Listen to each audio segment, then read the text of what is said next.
अभिवादन स्वीकार कीजिए ब्रजेश मिश्रा का और आप देखना शुरू कर चुके हैं द डिबेट। बहनों भाइयों, आज हम जन स्वास्थ्य को लेकर एक बहुत बड़े मुद्दे पर चर्चा करने के लिए एकत्र हुए हैं। बहनों भाइयों, आपको जानकर हैरानी होगी और आप परेशान भी हो जाएंगे कि रोजमर्रा में इस्तेमाल होने वाली 53 दवाएं उनके सब स्टैंडर्ड पाई गई हैं, अधोमानक पाई गई हैं, बेअसर पाई गई हैं, गलत तरीके से उसे बाजार में बेचा जा रहा है। और इसमें से कौन सी दवाएं हैं?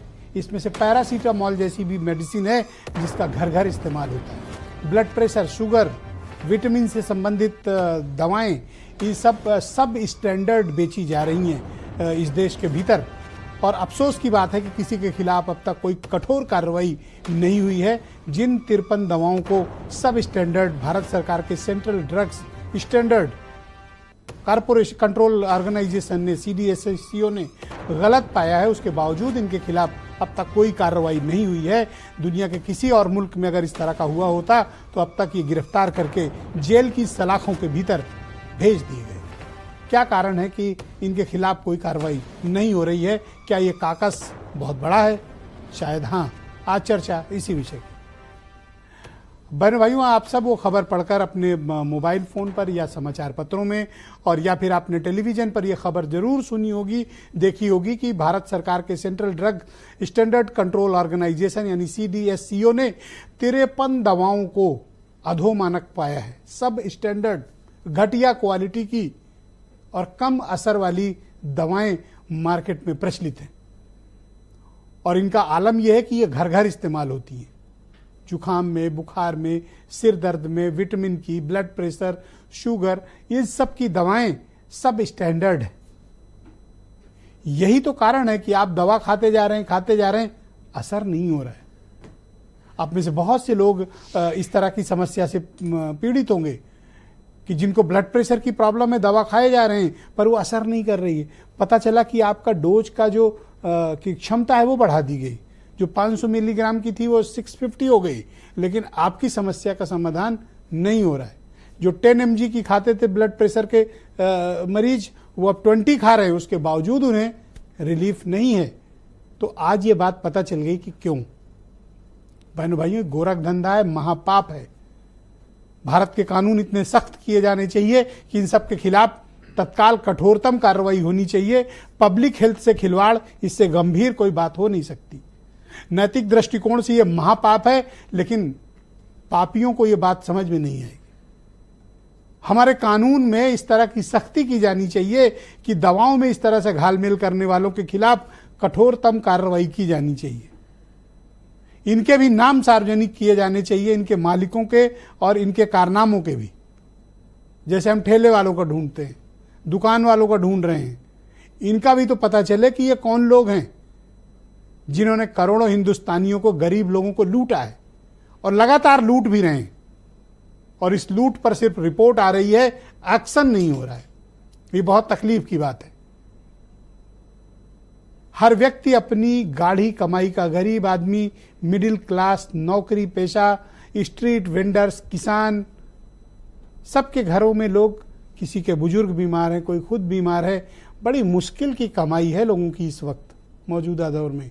और उस मुश्किल के दौर में भी ये कंपनियां खुलेआम डकैती डाल रही हैं, अमानवीय काम कर रही हैं। ये सोचकर भी हैरानी होती है। बहनों भाइयों, बहुत ये दुखद बात है। इसे बर्दाश्त नहीं किया जाना चाहिए। ये कैसे संभव हो सकता है कि ये कंपनियां नकली दवाई, अधोमानक दवाइयां बेचें और कार्रवाई ना हो? बहनों भाइयों, अमेरिका का कानून, US FDA का इतना सख्त है कि अगर ये सब कुछ अमेरिका में हुआ होता तो इनके मालिकान जेल के भीतर होते और उनको दुनिया की कोई ताकत नहीं बचा पाती। उनके कानून इतने सख्त हैं। अगर यूरोप में ये हुआ होता तो ये कंपनी सील हो गई होती, इनके मालिकानों की प्रॉपर्टी जब्त कर ली गई होती। और इस कार्रवाई में इतना वक्त कैसे लगा? जो सम्मिलित थे उन पर निश्चित रूप से बड़ी कठोर कार्रवाई होती, उन ऑफिशियल्स पे भी। लेकिन इस देश में कार्रवाई के नाम पर तो कुछ होता नहीं।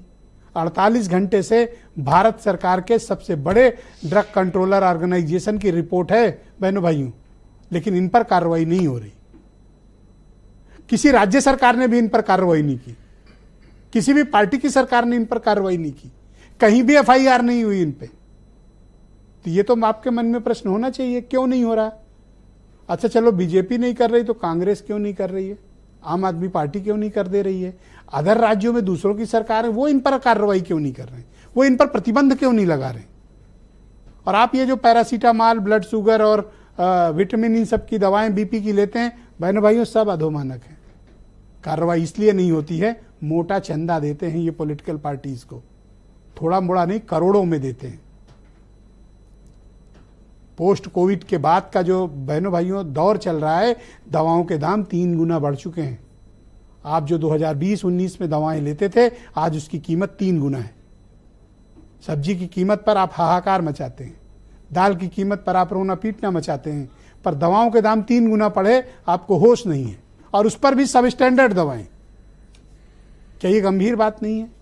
क्या पब्लिक डिस्कोर्स में इस चीज को डिस्कस नहीं किया जाना चाहिए?